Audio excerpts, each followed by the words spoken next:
This is CBS. News 8 is next. We'll have details on these and other stories. A U.S. Marine helicopter has crashed in South Korea, killing a number of American soldiers. I'm Rick Dawson at the State House, where prison reform could be the hot topic for the next 2 weeks. That story coming up. Most people know what this is, but do most people have one? As the local law says you must, we'll have details. You could call this the result of a marriage between two art forms. We'll show you a child's artistic view of music. I'm Dick Ray in Tucson, Arizona. It's round number 2 for the Indiana Hoosiers in the NCAA tournament. We'll find out if they're moving on to Denver coming up. And Tom Magnuson suggests an umbrella tomorrow. Stay with us for details. News 8 is just ahead. Come fly with me, it's such a lovely day. Come fly with me, let's fly away. Now all year round, Emery and Curelator ships fresh fish and seafood from the waters of the world to Cub Foods overnight. New worldwide fish in a flash, only at Cub Foods. Come fly with me, pack up, let's fly away. There are times in life when you're bound to sweat a little bit. Number 57. Like an income tax audit. But you'll never sweat over buying a waterbed from Big Sur Waterbeds. With our no-sweat 30-night trial, if you're not happy, we'll credit the price of the water mattress toward a Spring Air or Serta conventional mattress specially sized to fit your waterbed frame. Because buying a waterbed is one decision you shouldn't sweat over. Big Sur Waterbeds, America's largest waterbed retailer. This used to be cattle country till they came, the lobster ranchers. Cattle Company announces our special lobster tail and top sirloin dinner. Herds of the wild crustaceans just as far as the eye could see. Tender, succulent lobster tails alongside a juicy top sirloin steak. Sweet little creatures, but they do spook around lemon and butter. A complete dinner for just $9.95 at Cattle Company. They get real nervous around boiling water. Stay tuned for Indiana's best newscast, next on Channel 8. From Wish TV in Indianapolis, Neal Moore. Tina Cosby. Weather with meteorologist Tom Magnuson. And sports with Dick Ray. This is News 8. Good evening, I'm Tina Cosby. And I'm Neal Moore. U.S. authorities in South Korea say 21 U.S. Marines were killed when a helicopter carrying them crashed into an isolated mountain region on South Korea's southeast coast. Officials say 13 other Marines were injured, some of them critically.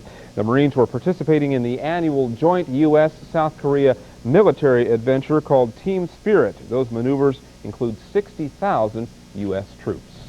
In other news closer to home, Marion County Prosecutor Stephen Goldsmith today released his own plan for prison reform here in the state of Indiana, a small pamphlet that outlines some very big changes. Goldsmith says the current system suffers from what he calls a lack of facilities, resources, and planning. As Rick Dawson reports, he plans to lobby the legislature to make his point. Prison reform has become a high priority issue in Indiana. It began when the state's furlough program came under fire for the release of a man who allegedly killed his ex-wife while on an 8-hour pass. Prosecutor Stephen Goldsmith says it's just one example of a prison system which must be overhauled. Our prison strategy doesn't look at how dangerous the offender is. It looks at his last crime. And if his last crime is a theft, he may very well find himself back out on the street. Today, Goldsmith released this position paper on prison reform. In it, he calls for more use of electronic monitoring equipment for criminals in home and work detention programs, extended drug testing of prisoners after release, and an additional 650 prison beds, which may require a new prison.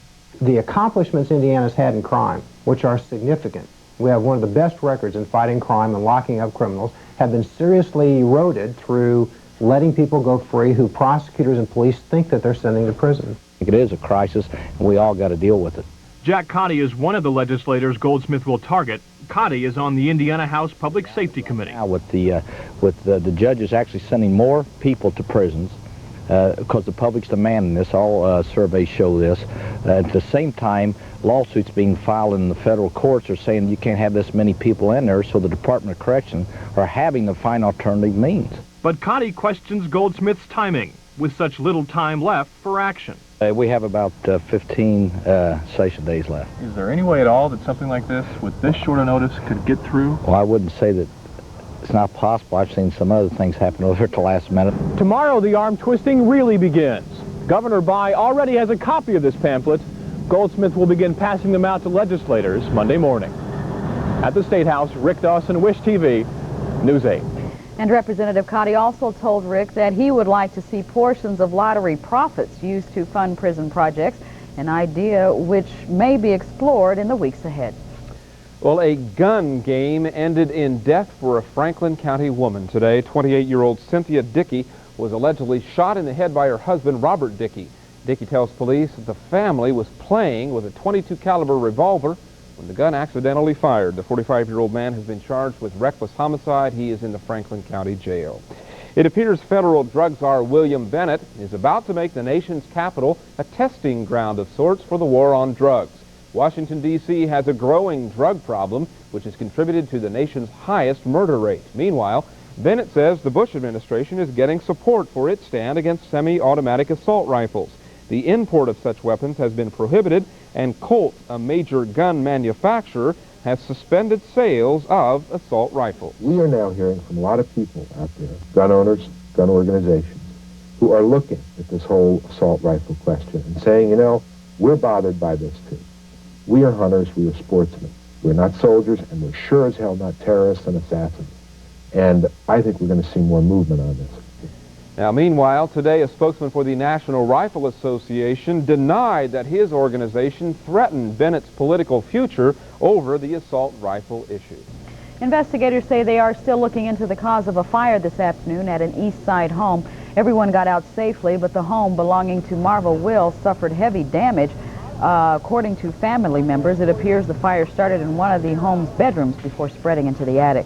Firefighters from Indianapolis, the city of Lawrence, and Fort Benjamin Harrison all joined forces to put out the blaze. Well, it's not known if that home had a smoke alarm, but nearly a year ago, the Indianapolis Fire Department began its smoke alarm campaign. The message, install a detector by March 24th of 1989 or face a fine of up to $2,500. The 12-month grace period is nearly over, and as News 8's Helen Somerset explains, the city's new detector ordinance is about to go into effect.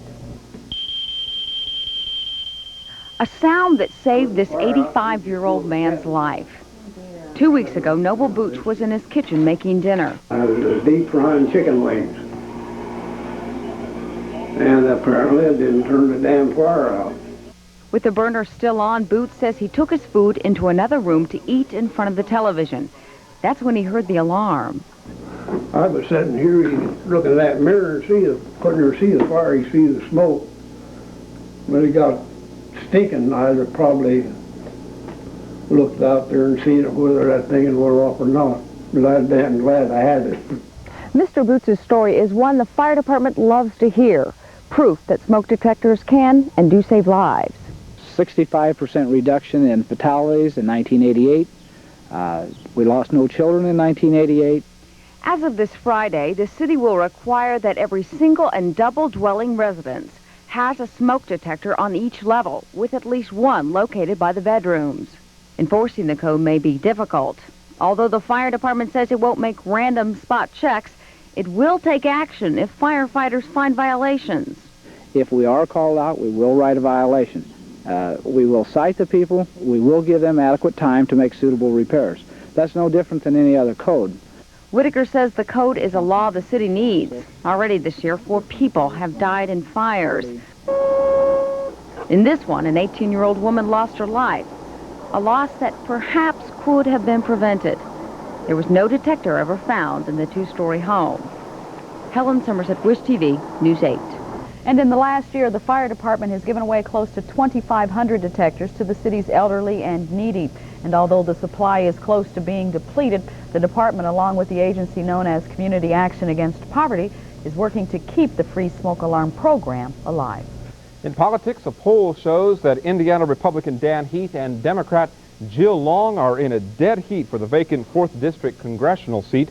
The poll conducted by the Fort Wayne News Sentinel says that 39% of those asked say they intended to vote for Heath, and 33% said that they support Jill Long. Political analysts watching the race say that the upcoming week out on the campaign trail will likely determine who is going to win the March 28th special election. And still to come on News 8, we'll tell all you Easter travelers how much you can expect to pay for gasoline. And we'll take you along on an amusement ride that turned out to be anything but amusing.